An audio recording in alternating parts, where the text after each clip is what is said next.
Shalom, salam sukacita, salam sehat untuk kita semua. Dan di hari ini edisi khusus kita pada hari ini, pembahasan kita adalah di bidang kesehatan. Dan hari ini tema yang kita bangun adalah, atau yang kita akan bahas lebih jauh, lebih dalam, kita akan bercerita tentang gula. Dan tema yang akan kita bahas pada malam hari ini adalah tambah manis tanpa gula. Dan tentunya beta tidak punya kompetensi untuk berbicara tentang gula. Dan adalah hadir di studio kami Pak Dr. David.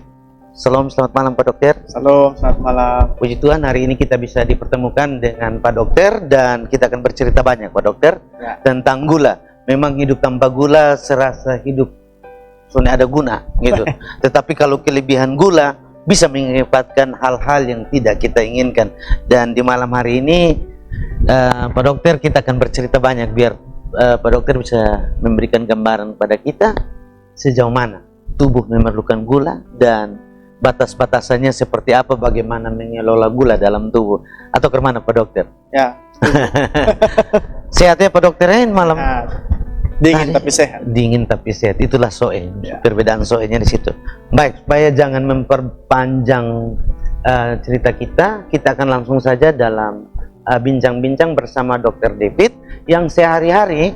Pak Dokter ada di mana lagi Pak Dokter? Di Klinik Ume Manekan di Nonhonis. Oh, Klinik Ume Manekan Soe adanya di Nonhonis. Dan setiap hari sekarang operasinya 24 jam ya Pak Dokter? Ya, kita sudah punya rawat inap jadi 24 jam, luar biasa. Dan untuk orang-orang Soe jangan sampai lupa Ume Manekan sudah ada 24 jam. Nah Pak Dokter, beta mau bertanya sedikit tentang gula nih. Kita mulai sebelum ya, silakan, Oke. silakan. Mau banyak-banyak soal apa? Oke. Yang penting tim multimedia kuat. Kalau bicara soal manis, tentu tidak terlepas dari gula. Dan perlu kami tanya, apa itu gula dan seberapa pentingnya gula dan apa itu yang dimaksud dengan gula? Ya, jadi kita harus tahu dulu ya definisi gula yang dipakai dalam istilah-istilah medis Ya. dengan definisi gula yang kita pakai sehari-hari. Karena kalau kita bicara gula, masyarakat bicara gula itu pasti yang dimaksud adalah gula pasir. Gula pasir, gula lempeng. Ya, gula pasir, gula lempeng, gula air, dan gula segala macam gula yang betul-betul gula. Nah, sedangkan dalam istilah kesehatan atau istilah medis, gula itu sebenarnya bentuk dari karbohidrat yang nanti dipecah-pecah oleh tubuh waktu kita makan karbohidrat. Hasil produk akhirnya itu disebut gula. Nah, gula itu yang paling umum adalah glukosa. Jadi sebenarnya kalau nanti dalam pembicaraan malam ini kita akan bicara banyak tentang konsumsi gula, harus diingat bahwa bukan hanya konsumsi gula pasir, gitu. Tapi juga misalnya orang makan sesuatu yang segala sesuatu yang ada karbohidratnya akan jadi gula. Misalnya nasi. Jadi ketika orang makan nasi terlalu banyak, tidak makan gula, tapi nasinya satu baskom, nanti ujung-ujungnya akan jadi ujung-ujungnya jadi gula. Iya. Nah, beta biasa minum kopi, dong komplain, bilang awas kalau banyak minum kopi nanti gula. Itu juga benar kok atau kemana Pak Dokter? Kalau kopi itu sebenarnya kopinya itu bagus. Bahkan kopi itu punya manfaat untuk sedikit membakar lemak. Kalau kopi kosong. Kalau kopi kosong. Cuma nanti kita akan lihat bahwa ternyata kopi banyak dicampur gula juga. Iya. Gitu ya. Oke. Jadi sebenarnya gula itu dia adalah sumber energi. Iya, iya. Ya, gula itu ketika dipecah menjadi glukosa, itu adalah kita anggap seperti mobil. Nah, gula itu BBM-nya, bensinnya. Jadi banyak sel di dalam tubuh manusia itu memerlukan gula untuk bisa beraktivitas. Nah, khususnya lagi otak. Otak itu hanya mau menerima glukosa. Jadi kalau bagian-bagian tubuh yang lain itu masih bisa, kalau glukosanya habis dia masih bisa pakai sumber energi lain. Tapi khusus otak dia hanya mau glukosa. Jadi nanti kalau kita bilang kita larang gula, yang dimaksud itu maksudnya bukan tidak boleh gula sama sekali. Karena kalau tidak ada gula sama sekali berarti tubuh tidak ada energi. Nanti kita jalannya lemas-lemas, bahkan bisa pingsan gitu kan. Nah, yang harus kita tekankan itu adalah gulanya itu dibatasi sehingga dalam batas yang aman untuk dikonsumsi sehari-hari. Jadi bukannya kita menghentikan 100% penggunaan gula.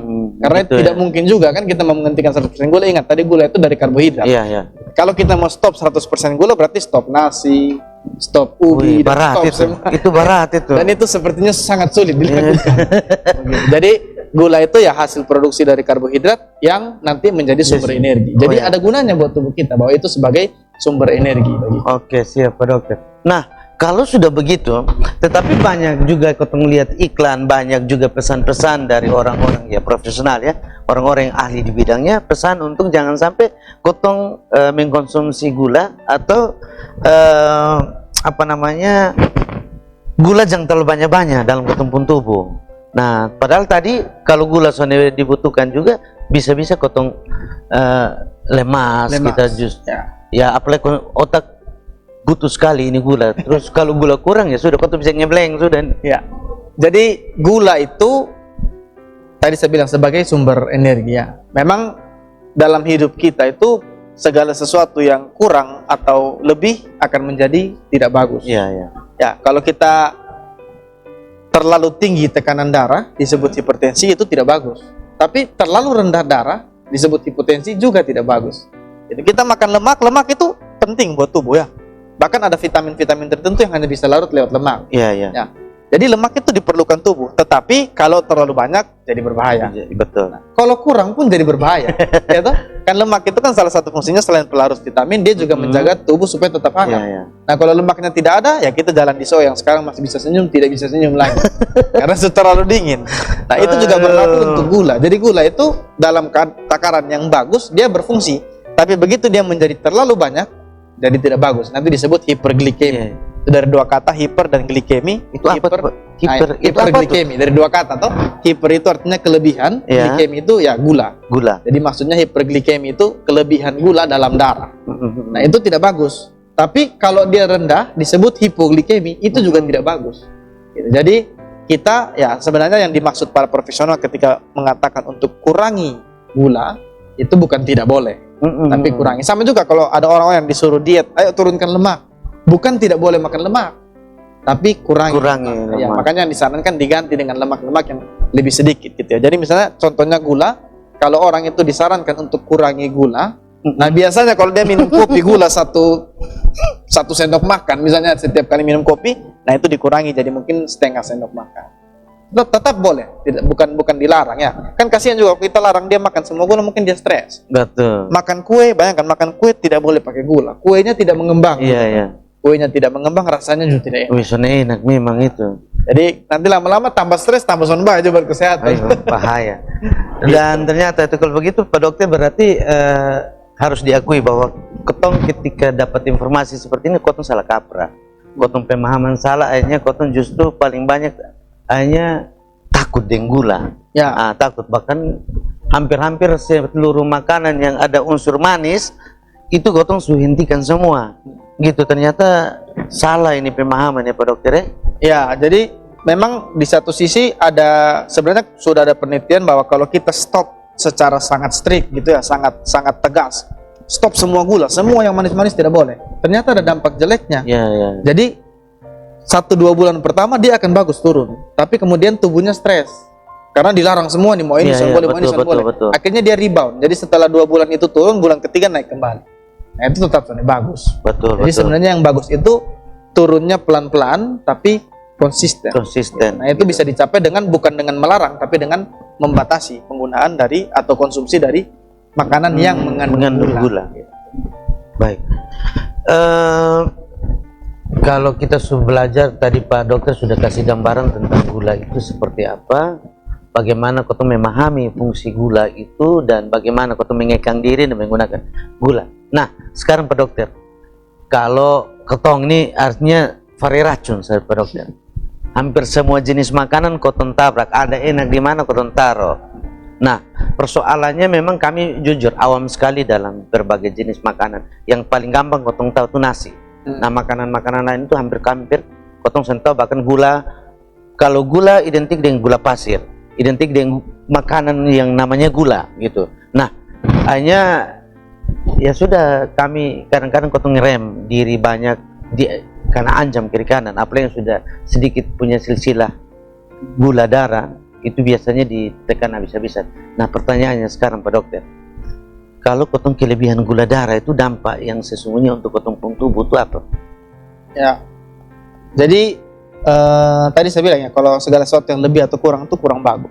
Ya. Jadi nanti maksudnya supaya kalau seandainya teman-teman lupa semua penjelasan di sini, minimal ingat itu saja. Bahwa segala sesuatu yang kurang atau lebih itu pasti ada hal. Ya, pasti akan menjadi sesuatu yang tidak bagus. Demikian juga gula. Jadi gula itu secara dalam ilmu gizi, gula itu tidak ada nutrisinya. Dia murni hanya energi saja. Jadi ketika kita bilang orang kelebihan gula, berarti dia kelebihan energi. Makanya orang kalau habis makan gula banyak, semangat tiba-tiba gitu kan. Rasa kayak, wih, mengantuk-mengantuk hilang gitu. Minuman-minuman yang kayak kalau tahu kerating deng atau minuman yang minuman energi itu gulanya tinggi. Makanya habis minum jadi semangat gitu kan. Nah, karena energinya tinggi. Jadi kalau kelebihan gula itu akan menyebabkan kelebihan energi. Nah, kelebihan energi ini ada dua kemungkinan. Satu, dia aktivitas kemudian pakai dan habis. Kemungkinan kedua adalah yang kelebihan ini disimpan. Tubuh punya sistem untuk menyimpannya. Nah, yang berfungsi nanti itu hati. Hati itu organ kita di bawah sini ya. Banyak orang bilang hati di sini. Di sini itu jantung. Itu kalau cinta, Pak Dokter. Kalau di sini itu jantung. Kalau hati yang betul itu di kanan bawah sini ya, di perut bagian kanan. Nah, hati ini akan mengubah kelebihan energi tadi itu disimpan. Tapi simpannya dalam bentuk lemak. Gitu. Sehingga kelebihan energi hari ini kelebihan energi misalnya dia butuh 100 karena dia gulanya masuk 150. Dia tidak olahraga, tidak bikin apa-apa, kelebihanlah 50. Nah, 50 ini jadi lemak. Nah, lemaknya sedikit, tapi besok lagi konsumsi lagi gula, lebih lagi 50. Jadi tampung lagi. Ya. Makanya sedikit-sedikit jadi bukit, lama-lama purus kayak bukit kan. Jadi kotong ada bahan lemak juga dalam tubuh. Ada bahan lemak dan paling sering lemak itu ditumpuk di perut. Makanya orang rata. Makanya ada kecenderungan orang kalau naik berat badan perutnya duluan. Itu lemak. Jadi lemak itu akan ditumpuk di perut. Nah, kalau dari data penelitian itu kaitan langsung antara gula darah dengan penyakit-penyakit seperti diabetes itu tidak terlalu signifikan. Tapi kelebihan berat badan itu signifikan kaitannya dengan penyakit-penyakit metabolik. Nanti kita bahas lebih lanjut. Jadi dampak secara tidak langsungnya itu kelebihan gula atau kelebihan energi akan menyebabkan peningkatan simpanan lemak. Jadi orangnya jadi kelebihan berat badan. Kelebihan berat badan dibiarkan terus jadi obesitas. Obesitas itu ya tingkat kenaikan berat badan yang ada derajat-derajatnya. Jadi orang normal di sini, nah kelebihan berat badan di sini, obesitas di sini lagi. Artinya kelebihan yang lebih jauh. Jadi tidak ada orang bilang berat badan ideal. Sejauh. Kalau obesitas sejauh. Nah, obesitas ini ya kalau dibiarkan lama-lama akan menimbulkan banyak resiko penyakit-penyakit metabolik. Salah satunya adalah diabetes atau yang potong bilang nanti sakit gula atau kencing manis gitu. Nah, selain diabetes nanti ada banyak juga penyakit-penyakit yang berkaitan dengan kelebihan berat badan itu. Jadi dampaknya karena gula itu menyebabkan kenaikan berat badan. Nah, ini Pak Dokter, minta maaf, ada juga yang beta lihat ada yang bilang dulu teman saya ada badannya gemuk, tiba-tiba badannya turun. Ketika dites bilang karena gula. Itu kenapa, Pak Dokter? Tadi Pak Dokter omong bilang kalau ciri-ciri itu dasarnya kalau ini berarti badan mulai gemuk, perut penumpukan lemak. Tapi kan ada yang juga yang karena mengalami sakit gula dan berat badan turun bahkan sampai itu karena mana Pak Dok? Jadi penyakit gula ini unik ya. Penyakit gula itu seringkali disebabkan oleh kelebihan berat badan karena konsumsi gula tadi. Walaupun tidak semua. Ada orang yang badan bagus-bagus tiba-tiba kena gula juga. Nah, nanti kita akan bahas lebih lanjut penyakit gula. Tapi kalau perjalanan penyakit gula itu dia makan, misalnya dia makan kebanyakan terus badannya jadi besar, lalu akhirnya dia kena lah sakit gula. Jadi waktu awal kena badannya besar. Tapi lama kelamaan ketika gula darah itu dibiarkan terus, yang terjadi pada penyakit gula darah adalah gulanya itu tinggi di dalam darah. Makanya disebut gula darah, gitu kan? Nah, jadi kadar gula itu tinggi dalam darah, tetapi tidak tinggi di dalam sel. Nah, ini nanti kita akan lebih bahas banyak di soal diabetes kan. Tapi intinya begini, jadi gula yang kita makan, nasi kita kunyah, setelah kita kunyah masuk ke lambung, terus diolah sedemikian rupa dalam tubuh, akhirnya menghasilkan glukosa. Glukosa itu yang energi. Nah, energi ini untuk bisa digunakan dia harus masuk ke dalam sel. Kan dia kan masuk dari sistem pencernaan masuk ke darah. Darah bawa dia sampai ujung jari, darah bawa sampai ujung kaki. Sampai di ujung jari harus masuk ke sel. Nah, nanti yang masuk ke sel ini ada perantaranya. Jadi soalnya bisa darah ini nyasar-nyasar, lompat-lompat begitu soalnya bisa. Begitu. Nah, untuk dia si gula ini mau masuk harus ada dia carrier atau perantara. Nah, perantaranya itu adalah namanya insulin. Ya kalau kita orang Kristen kayak Tuhan Yesus kan. Kita mau masuk surga kan perantara Tuhan Yesus. Betul. Nah, tanpa Yesus tidak bisa masuk surga. Amin. Nah, kalau gula darah itu begitu, harus ada insulin. Jadi tanpa insulin, gula darah itu hanya akan dalam darah, tidak masuk sel. Oh begitu, jadi tidak diterurai dalam Ya, tubuh. jadi istilahnya kayak dia punya wifi gitu kan, wifi kencang, tapi sonto password. Jadi percuma wifi-nya tidak bisa sinyal dipakai. tongkat kakak, Iya. sampai sana ada password kakak menghayal. Sehingga dia punya gula darah itu hanya kadar gulanya itu hanya tinggi dalam darah. Waktu diperiksa kadarnya tinggi, Siap. tapi di dalam selnya tidak ada. Nah, akibatnya apa? Sel ini tetap kekurangan energi. Jadi lucu, dia itu kelebihan gula tapi selnya tetap kekurangan energi. Makanya kenapa kekurangan energi terus lama-lama berat badannya turun karena energinya kurang walaupun gulanya banyak betul. dalam pembuluh darah. Gitu. Nah, jadi pada penyakit DM itu kenapa akhirnya dia kurus? Ya karena semua makanan yang dia masuk, yang dia makan tidak bisa sampai ke dalam sel. Makanya dia akan rasa lapar terus. Kenapa lapar terus? Ya karena dia makan tapi tidak sampai sel. Gitu. Kenapa dia kurus? Karena energi yang dia makan banyak-banyak itu tidak bisa masuk dan tidak bisa digunakan sebagai energi. Itulah yang membuat dia jadi badannya lama-lama turun. Jadi unik, pasien DM itu badan turun bukan karena tidak makan. Dia makannya banyak sekali, lapar terus bisa satu hari 4-5 kali. Ya, beta juga kadang-kadang 4-5 kali, tapi itu karena karena soalnya dingin ya. Betul. Tapi justru dia badan turun. Tapi bukan berarti juga orang yang makan banyak pasti DM juga. Iya. Jadi itulah sebabnya kenapa orang DM kemudian lama-lama jadi kurus. Begitu ya, dokter. Jadi energinya mubazir. Betul.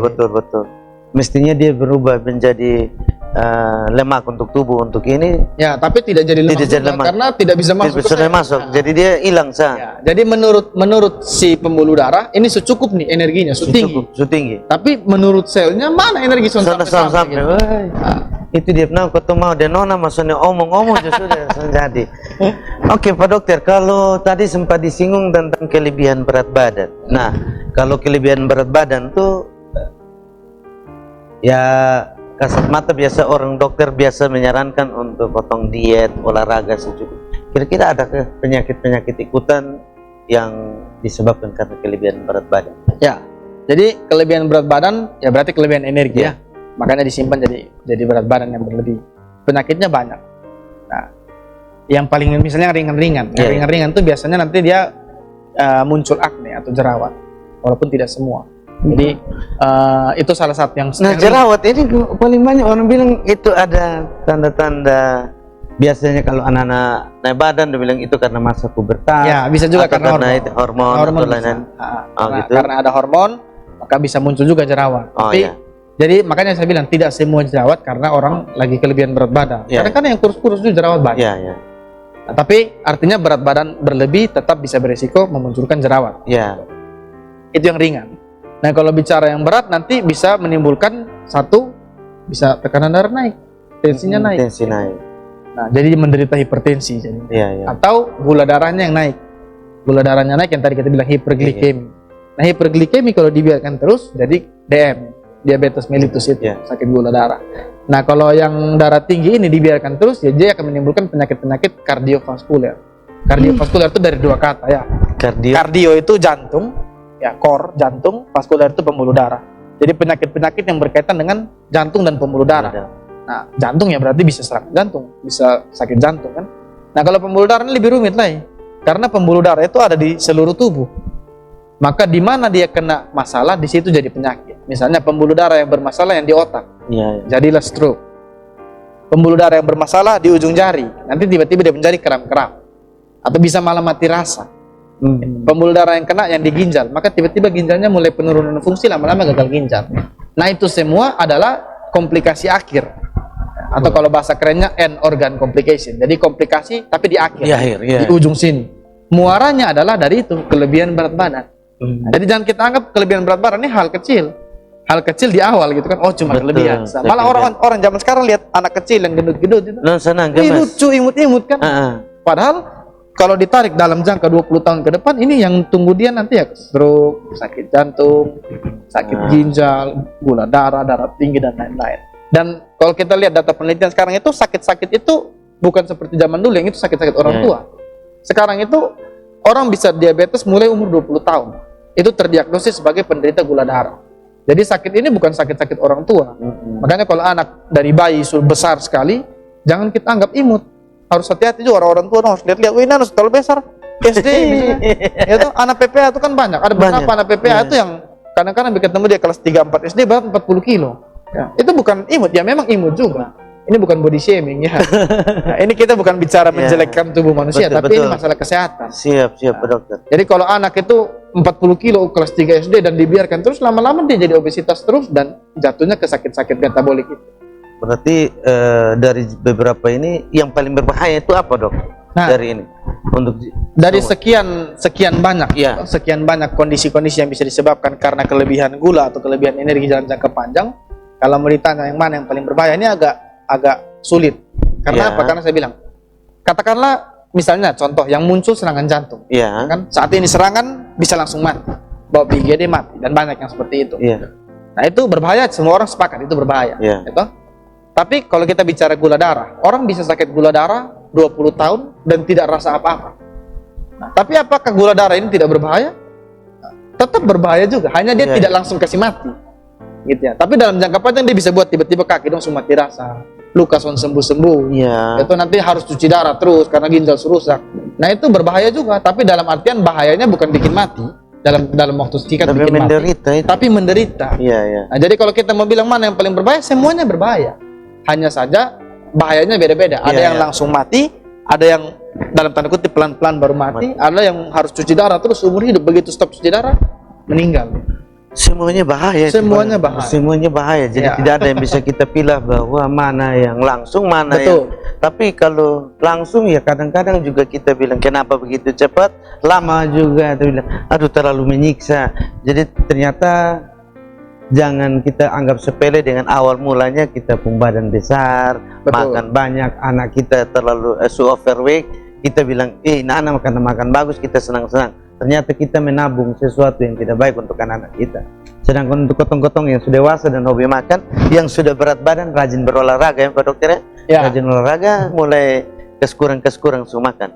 Dan paling bagus itu kalau su berat badan, yang sudah dewasa ini Pak Dok. Kalau kotong su mulai berat badan sudah overweight begitu Pak Dokter, kira-kira tindakan selain olahraga, mungkin makanan-makanan yang bagus. Karena memang olahraga itu kadang-kadang kotong kepingin olahraga tapi karena kerja, karena kesibukan kadang lupa olahraga, dan yang bisa kita tekan itu hanya di jenis makanan dan pola makan. Mungkin ini seperti apa Pak Dokter?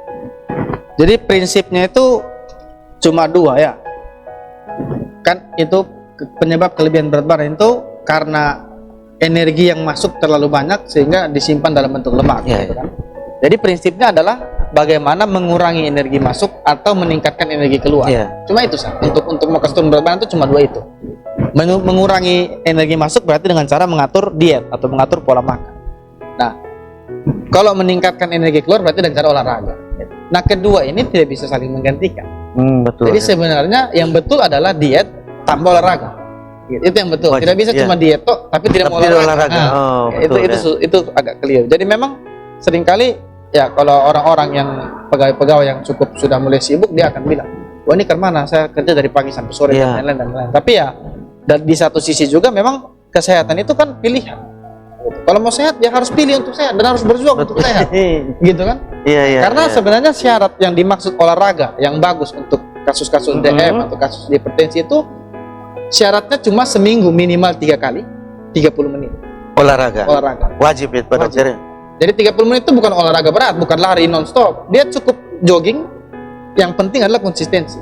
Jadi bukan pergi gym terus angkat barbel berat-berat, tidak perlu. Yang perlu adalah olahraga yang rutin tapi harus minimal 30 menit 3 kali seminggu.